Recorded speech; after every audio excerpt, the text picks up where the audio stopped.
Like I'm a child to talking about. Silly boo, everybody, and welcome back to the HabWrap. I am your host, Harry Rice, and my God, we had a fantastic game tonight. By the way, this is your friendliest and funniest source for everything and anything Montreal Canadiens. The Canadiens played a fantastic game tonight. They are now, I believe, the second team in the National Hockey League to hit 10 wins on the year. I believe if the standings are to be trusted, which I believe they are. Yes, we are we're the fourth, actually. And that's only because Carolina and Boston both won tonight. Carolina was actually the second team. We were the third team. And Boston the fourth team because they beat the Leafs like 3 minutes after we beat the Utah Hockey Club. Oh, spoilers. Sorry. But let's be honest, if you're watching these, you know the result of tonight's game. You're coming for the insight. You're coming for the opinions. Montreal had a fantastic game tonight against the Utah Mammoth. Yeah, we're going to talk about it, of course. We're going to talk about almost everything that happened in this game. We're going to talk about the goals. The Canadiens finally win a game by more than a goal. I believe it was 7 straight one-goal games that we had, which is just ridiculous. And I hope that this upward trend continues against the LA Kings on, I believe it's Wednesday. It's Tuesday. Yeah, Tuesday we play them. All right, so let's get right into it because I've got SNL in an hour. I know this doesn't last an hour, but I'd still like to be finished a good time beforehand. My throat is sore as hell, not just because of the yelling, but because I was doing some singing practice before the game and a little bit after the game as well. I did some Adam Sandler songs, so that'll be very fun. There's a very small chance I might end up doing an Adam Sandler song for a Christmas thing this year, but who knows? Maybe. I don't know. So, let's get into the lines. The opening lines for the Canadiens were Caufield, Suzuki, Slavkovsky, Newhook, Kapanen, Demidov, Bolduc, Doc, Gallagher, and Anderson, Evans, Veleno. On the blue line, Matheson, Dobson, Struble, Hudson, and Jack-Eye, Carrier. So still nothing changed yet. Gooley, I believe, is expected to be back on the road trip, or on the homestand, this 4-game homestand, because he was skating. He didn't travel with the team to Jersey, but I believe he was skating. So, very good progression. Hopefully, when he comes back, he's 100%.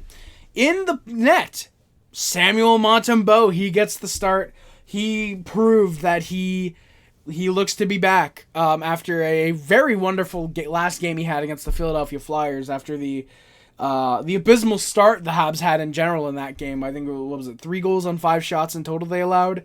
Montembeault shut the door. He kept them in it, and they're the reason they ended up getting a point going to extra time.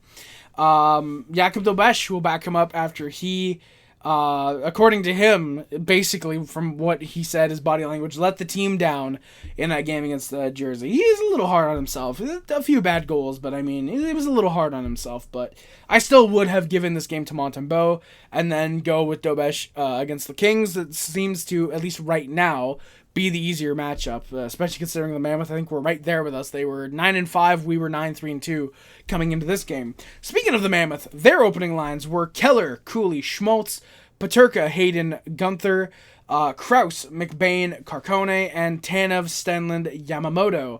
Sergachev, Simishev, Schmidt, Marino, and Cole Mata were on the blue line. Karl Vejmelka rightfully gets the start net I put for the Kraken, but I meant the Mammoth, and Vitek Vanacek backs him up. He, I think, just finished up a tenure in Florida last year. I think he got traded for, a 7th round pick, I think, and now he's in Utah. So, yeah, let's get into the stats. So the first thing I had is that technically before the game, it's Hockey Fights Cancer Night for the Canadiens. I don't know if it was like that if this was the night for it, or if it's just within November you have it, but the Canadiens had their Hockey Fights Cancer Night tonight. You always love to see this every year when the team just allows some kids to, skate out there with the opening lineups for both teams, and, they get a little bit of an extra special moment. That's always really cool to see. I love seeing that. And unfortunately, Roger Grillo, I believe is how you say his name, the coach consultant for the Canadiens, He had also been diagnosed with cancer. I think they announced it today. It might have been yesterday, but I'm pretty sure they announced it today. I saw that and I was like, oh my god, that's horrible. Best of luck to him, of course. And yeah, so Hockey Fights Cancer Night. You love to see it in Montreal. And I think they do some type of fundraiser every year. I'm pretty sure they do. So hopefully, like always, that raises a ton of money. And this one to Roger Cole, they did the thing where on Twitter where they were showing the guys who they're fighting for this year, and Cole put Roger, so that was really, really cool. So on to the game. Habs ice a puck a minute 10 in. That was right after a near rush, but the pass back to Slafkovsky had missed. Hudson has a good stick as the Mammoth try to press, or as I put, the Mammoth. I forgot the extra M in there. There's a good rush for the Habs. A Veleno drop pass to Carrier finds him. The backhand does get stopped. And then the Mammoth score. Yeah, very weirdly. Kyler Yamamoto is the guy who buries that one. Just 3 minutes into the game. It's first goal, first shot. I believe 2 straight games where Montembeault's in net where that's happened. Yeah, so what happens is Kraus, it looked like, but it was actually Ian Cole, sorry. He was joining a rush, weirdly enough. It looked like he took a shot. They didn't count it as a shot, but it looked like it, but I'm going to trust them and say that it wasn't. He passes back in the slot. Matheson and Veleno both can't pick up Yamamoto. Neither of them do, I should say. And Yamamoto, he just goes far side past the pad of Montembeault, and he gets his second of the year. Ian Cole with already his 6th assist of the year, so Ian Cole, I believe, is on pace to break his career, to shatter his career highs. I want to say he has a career high of like 20-something points. I can look that up real quick because I actually am interested in that. Ian Cole has a career high, 26 points. He's done it twice in his career. Once in 16-17 with the Stanley Cup winning Pittsburgh Penguins. He's a 2-time Cup champion. And then once with the 1920 Colorado Avalanche. So yeah, he's got 7 points in 15 games now. He's probably not going to break his career numbers, but he's on pace to do it at least, and we'll see when the eventual slowdown happens for the 36-year-old Ian Cole, by the way. Ian Cole, I thought, was pretty okay tonight. He had a very, very high compete factor tonight. He was very good for the Mammoth. But it is 1-0 Utah. I apologize again, by the way, if you guys can't hear me at certain points, if I'm talking a little bit too loud, too low. I do apologize for that. It's the practice I was doing beforehand. I did not think it was going to affect my voice this much coming into the reviews. So if I sound a little hoarse, if I'm talking a little bit low at some points, my apologies. Matheson nearly causes a turnover, but he ends up keeping a puck. Suzuki then gets high stick by Sergachev. There's no call. Mammoth ended up keeping a puck in the zone. There's a good board play. Stenlund was working hard. Stenlund was around a lot tonight. That fourth line was mentioned a lot for the Mammoth when they were in control of the puck. Habs have a rush. Anderson eventually finds a puck to Veleno, who gets Montreal's first shot 6 minutes in. The shots are 1-1. Not a lot of shots early in the game. It would not stay that way. The Habs do get a power play as McBain is called for an interference on Doc. That's right in front of the net. Habs couldn't enter at first. Sergachev has it clear. Canadians do enter. They get some passing, and there's a puck to Suzuki, but it's tipped, and it just gets cleared. The second unit then presses. Newhook has a good one-timer, but the rebound also gets cleared. The Habs end up being 0 for 1 at the power play. On the power play, Utah gets a puck. I think it was actually Ian Cole again. Ian Cole was very offensive tonight. I don't know if he usually is. I don't know if Utah fans are watching Ian Cole thinking, oh my god, how is this dude not a consistent 50-point guy? Or if it's just like, wow, Ian Cole is really, really focusing on offense for some reason this year. I don't know if it's what it is, but he was very good tonight, at least anyways. I believe it was him who shoots the puck. It gets through Monty's 5-hole, but holy shit, Jake Evans right at the line clears it out, and that was a great play by Jake Evans. A guy who's usually up near the line, being one of the forwards trying to, just check and poke and whatever. And he's the guy back, and he's able to clear that out. That was a really good play there. And, of course, it doesn't go in, so the potentially weak goal by Montembeault, no harm, no foul. It didn't happen. Habs do press with 9 minutes left. There's a jack-eye shot tipped by Kapanen that ends up being held by Carl Velmelka, who a couple years back I said would be the next Roberto Luongo, and that hasn't happened. Mammoth ended up icing a puck. The Habs top line press, but there's a shot fired just wide. Habs nearly get a 2-on-1, but a very good defensive play by John Marino to keep a puck away from Juraj Slafkovsky. And the Canadiens score. Right after that, it's a good rush chance, and Oliver Kapanen, his 6th of the year. He ties it up with just about 5:15 left. He gets that from Demidov and Carrier. Kapanen with his 6th goal of the year. Demidov now his 9th assist. I believe he still leads rookies in assists this year. All right, sorry, my parents just got home. They were out of the house for a little while, and here we go off of a hold by Montembeault. Gallagher and Simishev shoved a little bit.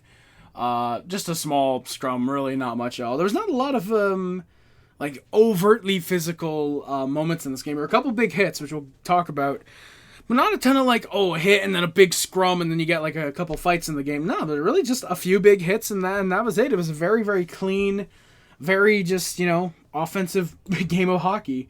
Utah looked to press with 4:30 left, but a long shot is all they get. Surprisingly, Monty's first recognized save of the game at this point. That's right. I think the Canadiens let the shot 4-2 at this point. It took a while for Utah to get a shot after their first goal. Almost 8 minutes it looked like. No, 12 minutes. 12? Yeah, I guess 12 minutes, yeah. Mammoth ended up icing a puck with 3:30 left. Not 3:30 left. There was not 33 minutes. Maybe. But no, with 3:30 left in the first period, Hudson has good D to break up a potential chance there. Ian Cole hot off of gets a shot off of Slafkovsky's foot. Monty makes the save. That's a really good one. His best one of the night at this point. Suzuki has a good hit then on Ian Cole at the benches. Cole then gets a chance the other way. Ian, I should say. I'm gonna have to clarify if I put Ian or if I put Cole for Caufield. But Suzuki, a one-handed pass and at the same time gives the hit. This guy's the captain, clearly. Habs with a good rush. Bolduc in, goes for a wrap. Doc off a centering feed. He gets stopped by Velmelka. Habs look to press, and the Mammoth end up icing it with 1:47 left. Habs press, but a Mammoth with a good trapping D to take away a rush drive in the final minute. So the shots are 6-4 for the Canadiens, and it's a 1-1 tie game after the first period. In the second period, there's a stick that breaks for a member of the Mammoth.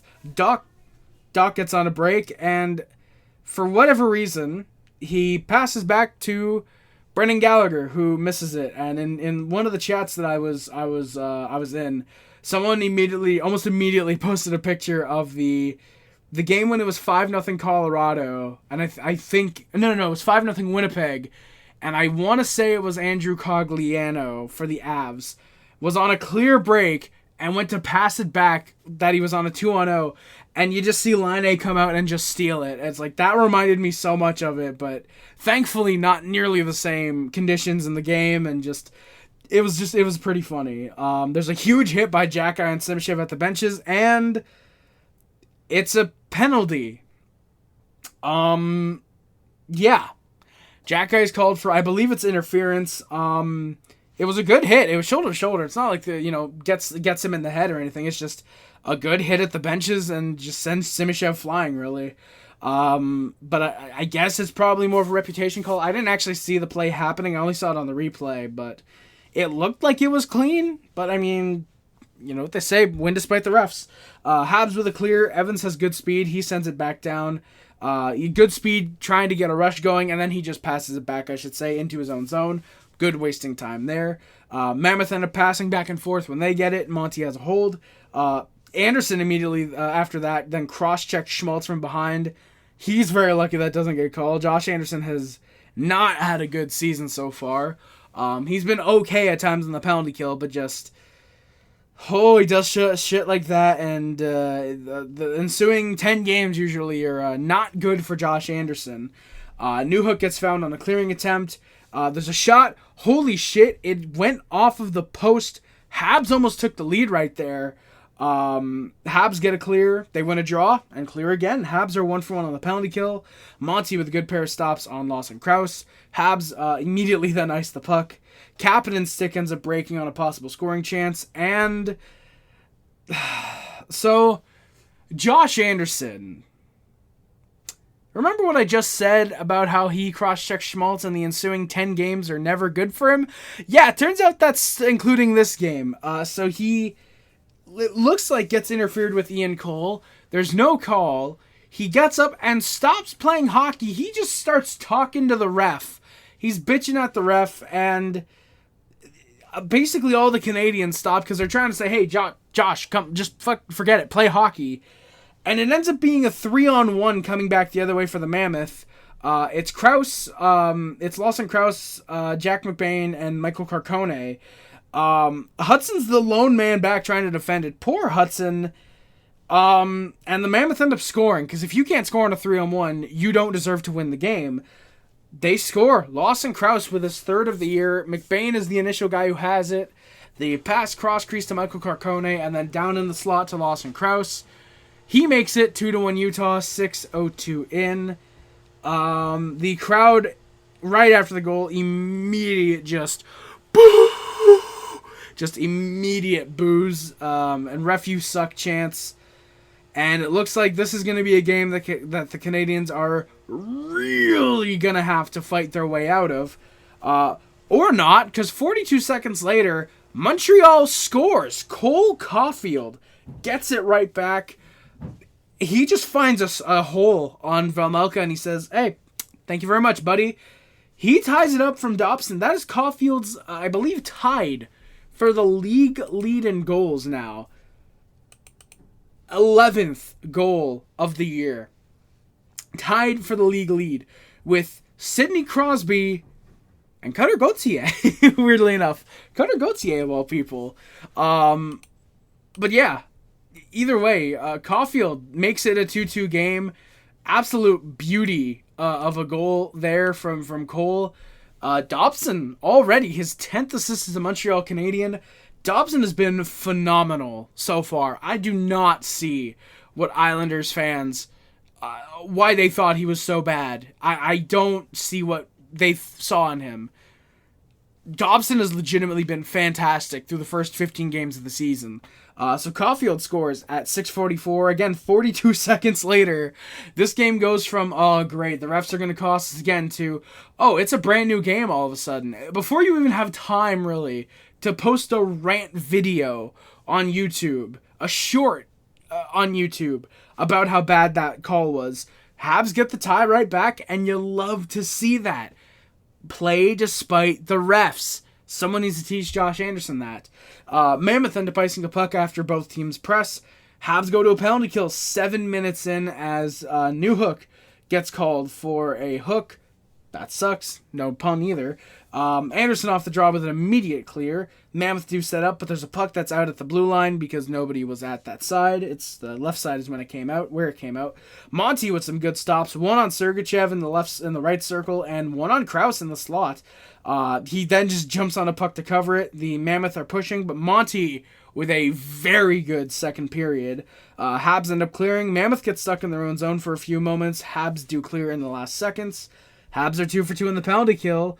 And Habs fans giving Monty a legit cheer this time. And I didn't mention it last game he played, but they were giving him Bronx cheers after the 3 goals that he had allowed on the first 5 shots, which I talked about it in that game. You can't blame Montembeault. The 5-on-3, your 2 best penalty killers end up going to the box. The first goal of the game where it's just a really weird shot that gets tipped right in the slot. You really can't blame Monty for those first 3 goals, in my opinion. But either way, it was really awesome to see them giving him a legitimate cheer this game, and I'm just gonna spoil a little bit. I think Monty is back. I think Monty's got his little cold streak. I think that's over. I think Monty in these last 2 games he's played showed, hey, thank you, Dobesh, for holding the fort down. This is my net now. Step aside. I think that's what Monty is, of course, in a much more nicer way, because Sam wouldn't say that. He'd just be like, hey, buddy, you played good. I think they want me as the starter for the next little while, though. Cool. With 9 minutes left, the Mammoth lead the shots in the period 11-2. That just shows if you score on what few shots you get, we don't care if you're down in the shots. For the Canadiens, if they were down, say, 3-1, this is the point where you're like, yeah, no, this second period is awful. You got to come out and regroup in the third. You got to play better than this. And instead, it's just, you know what? We're tied. Montembeault's playing well. There we go. Right after I say that, right after I took that note, though, and they showed that graphic on TSN, no, Sportsnet we were on tonight, the top line presses for the Canadiens. Caufield with a steal. He finds Slavkovsky in the slot. Drop to Suzuki, and the shot gets stopped by Vejmelka. Monty then has a big stop on a deflected shot. There's a missed call as Newhook ends up, it looked like got tripped behind the net. The ref was looking right at it, and he elects not to call it. But, my God, thank God he didn't call that, because the Canadiens score with just under 7 minutes left in the game. Nasty alert,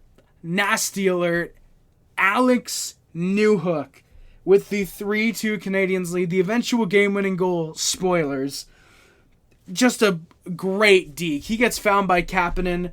Newhook just with a nice deke by a defender. Waits out Vejmelka. Puts it home. God damn, Alex Newhook's looking good to start the year. Newhook with his already 6th goal of the year. He gets that from Oliver Kapanen at 13-13. Habs press with their top line. Some good shit. There's a Hudson shot that eventually gets covered, but the Habs have momentum after that goal. Habs press again. Demidov's line with some good looks. Carey has a shot tipped. That gets saved. There's a Jack-Eye shot just wide.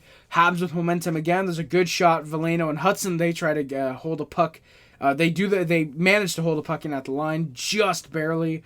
Veleno then the other way when that gets cleared. A good shot blocked by Veleno. Veleno had a decent game tonight. Not a good game, but I think he had a decent game tonight. Mostly just because of that shot block, because that looked like it hurt. That shit hurted. Habs get a line change off of a hand pass by the Mammoth with 2 minutes left. And the shots are 20-12 for Utah. The Canadiens, though, with a 3-2 lead after 40 minutes of play. The Canadiens, they've, at this point, again, have been in 7 straight one-goal games. So either Utah's got to come back and tie this one up, or Canadiens got to score more goals, and we're going to see what happens. A huge hit by Jack-Eye on Jack McBain, 32 seconds in. Love to see some clean open ice hits. There's a big chance for the Mammoth, a 2-on-1. Schmaltz has a nice deke. He dekes out Monty. And they nope. No tie game. Off the post. Huge puck luck for the Montreal Canadiens there. Habs the nice to puck moments later. Newhook nearly gets a break. He ends up tripping over himself. He was going that fast. Mammoth looked depressed, but the Monty holds the puck, not letting them get much momentum at all at this point. Habs look to rush. My God, my throat is hurting. My apologies, guys. Habs look to rush, but that ends up getting broken up. Jack-Eye then has a really good stick to interrupt a Cooley rush chance. He just doesn't poke at the puck, but he's in there, and even when you're just in there, that's going to disrupt it a little bit. So Jack-Eye was sticking with Cooley. Jack-Eye had a very good game tonight. I was really happy with the game that Arbor played. Despite the one penalty, which again, I think was a little bit ticky-tack. I get why they call it. Ideally, if someone's hitting a 6'7" defenseman like Dmitry Simashev, I get why there might be reason to call that as a penalty. He shouldn't be going down that easily. So I get it. But aside from the penalty, the 2 big hits, he had a really good defensive game, I thought. He was pushing for offensive points. I thought Arbor had a very good shift for... he had one good shift. No, he had a very good game for a third-pairing defenseman, and I look forward to seeing when Gooley comes back, if it's him or Struble who's out of the lineup. My bet right now is that it is probably Struble out of the lineup. I didn't notice Struble all that much. He had a decent hit in the corner in the first period, but aside from that, I mean, he was okay. There was one shift where I noticed it was Hudson and Jack-Eye because it was during a line change, and I wondered if they were putting Hudson with Jack-Eye for a bit.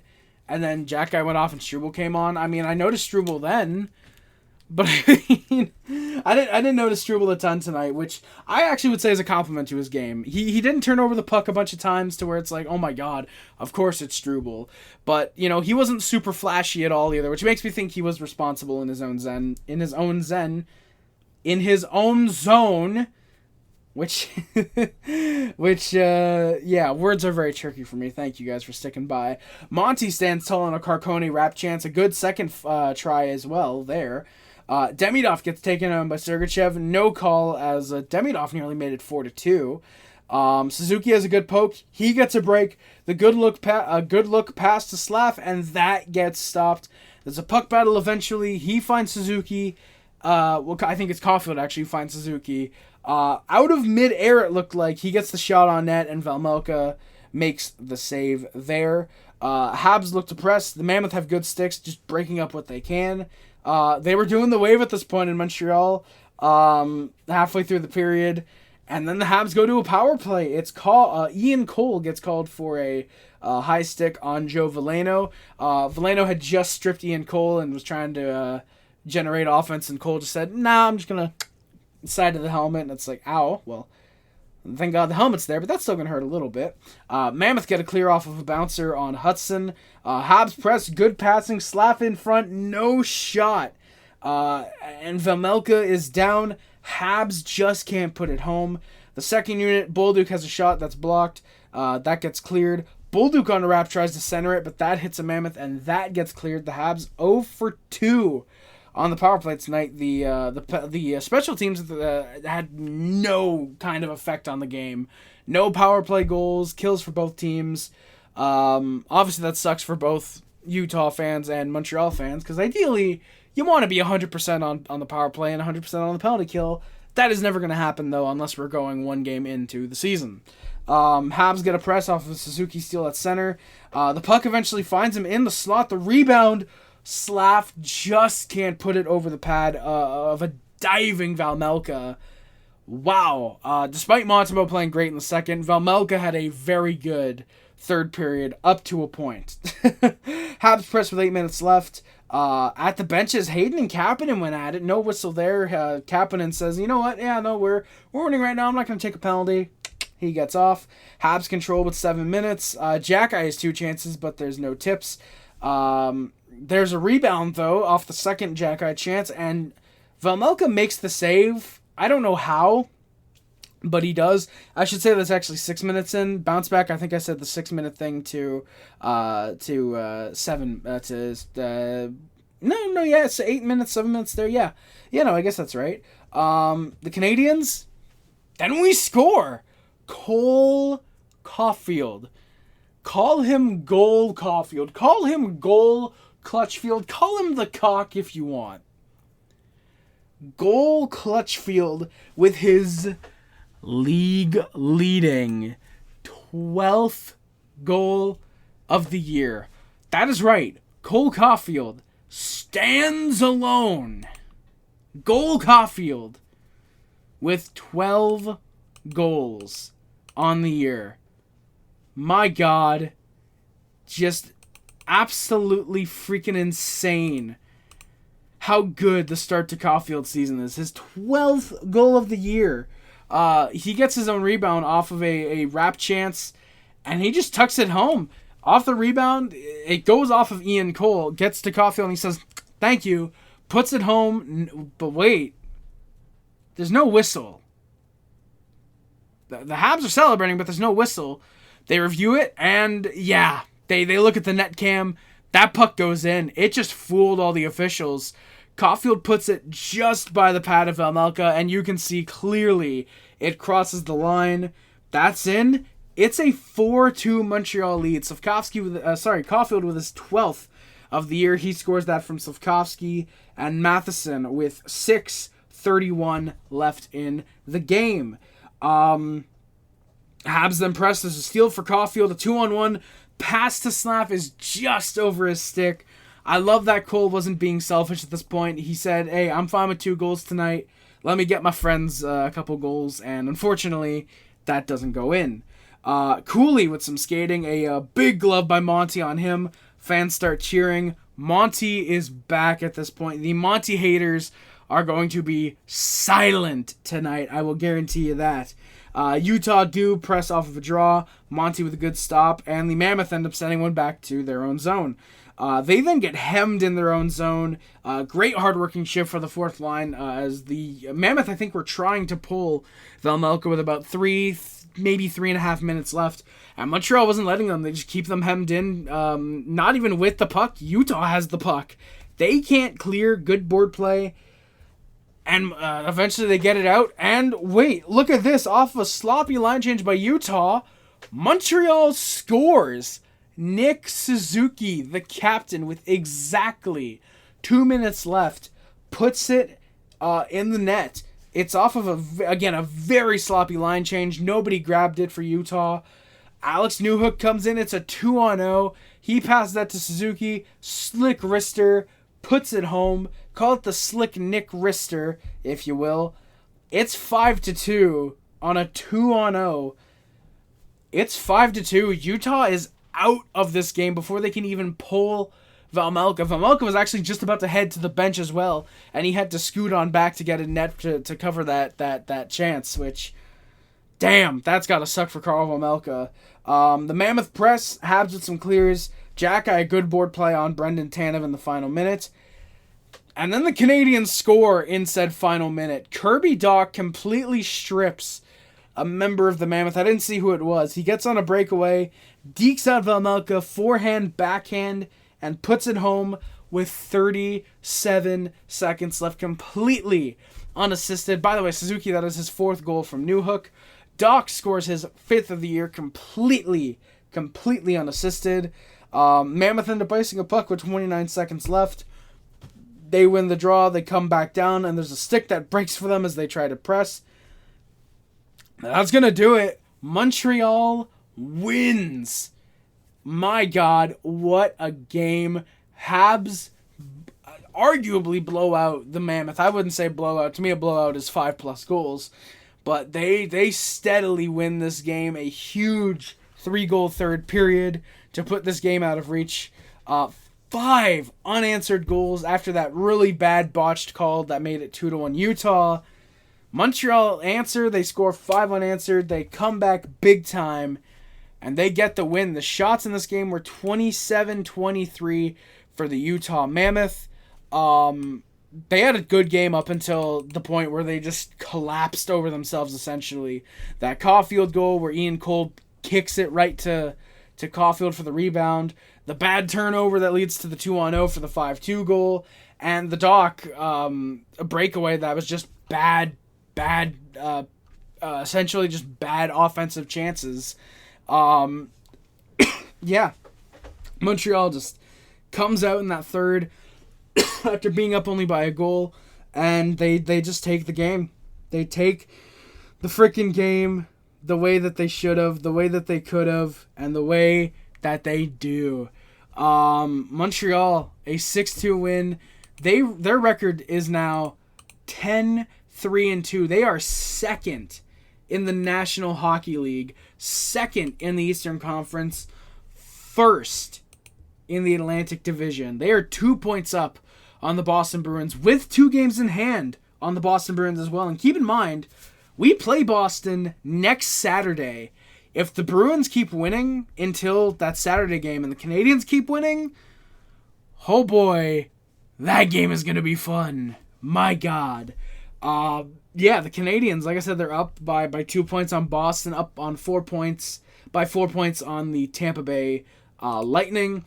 And then the wild card, they're up 4 points as well on the Detroit Red Wings, 5 points on the Leafs and the Senators, 7 points on the Florida Panthers, and 8 points on the unfortunately lowly Buffalo Sabres. I say that, but they're 5-6-4. They're near NHL 500. It's unfortunate they just lost tonight against the Carolina Hurricanes, who are now third in the Metropolitan Division. So that is going to do it for the game. We've got some stats to look at real quick. I'm going to plug my phone in real quick because I forgot to charge it before the game, and it's at like 27%. So, yeah, we're going to go over the stats, and then we are going to work our way on out of here, because, again, I like keeping these to 30 minutes, and we're already over. So, Nick Suzuki, my God, 4 goals, 16 assists, 20 points on the year for him. Goal Caufield, 12 goals, 6 assists, 18 points for him. Ivan Demidov, 4 goals, 9 assists, 13 points. Lane Hudson with a goal, 12 assists, also 13 points. Alex Newhook with 6 goals, 6 assists for 12 points. Noah Dobson with a goal, 10 assists for 11 points. Newhook, by the way, has 7 points in his last 7 games. So Newhook looking great. He's been really, really impressive lately. He is now on a 2-game point streak. Throughout November, he's point per game as well, 4 points in 4 games. That's awesome. Again, Noah Dobson, a goal, 10 assists for 11 points. Oliver Kapanen, 6 goals, 4 assists, 10 points. Juraj Slafkovsky, 7 goals, 2 assists, 9 points. Michael Matheson, not the opposite, 3 goals, 6 assists for 9 points. Kirby Dach with 5 goals, 2 assists, 7 points. Dach now has 4 goals in his last 3 games. Dach is on a heater. Brendan Gallagher with 7 assists. Zach Bolduc with 4 goals, 2 assists for 6 points. Alex Carrier with a goal, 5 assists for 6 points. Jake Evans with 2 goals and an assist, 3 points. Josh Anderson, a goal, 2 assists for 3 points. Jaden Struble with 3 assists. Kirby Dach, who is unfortunately still hurt, with a goal and an assist for 2 points. Arbor Xhekaj and Patrick Laine, who is unfortunately still hurt, each have an assist. Arbor Xhekaj leads the team with 2 fights, while Jaden Struble, Caden Gooley, and Joe Veleno each have a single fight. Joe Veleno, I believe, still the only Canadian who's played more than like 2 games this year with the Canadiens to not have a point. So not sure why he's still in the lineup, but I mean, I guess it's better than just wasting that on a guy like Owen Beck or Florian Xhekaj, maybe, I guess, but there's got to be a point where you at least try Florian instead of Veleno, right? Right? So yeah, that is going to do it for... my God, I'm sorry, guys. That is going to do it for today's episode of the HabWrap. Thank you all so much for watching. If you're on YouTube, hit the subscribe button. If you're on Spotify, Amazon, wherever, please hit that follow. Also, hit the like button if you're on YouTube. And don't forget to share this with all your friends, your family, whoever you think might enjoy listening to some fat kid from Quebec talk about the Montreal Canadiens for half an hour. Yeah, share it with your friends, your family if they like that. If they just want to listen to a fan podcast, a fan cast, I believe as they are. Just someone who likes the hockey, maybe wants to get into every team and they want a Canadiens podcast to listen to. Either way, thank you for giving me a chance and listening to the pod. This is much greatly appreciated. Thank you all again so much for watching. Please do not forget, no matter how good we are like last year, how great we are like this year so far. Go Habs go, Anna Montreal, and say it with me everybody, C'est la boo!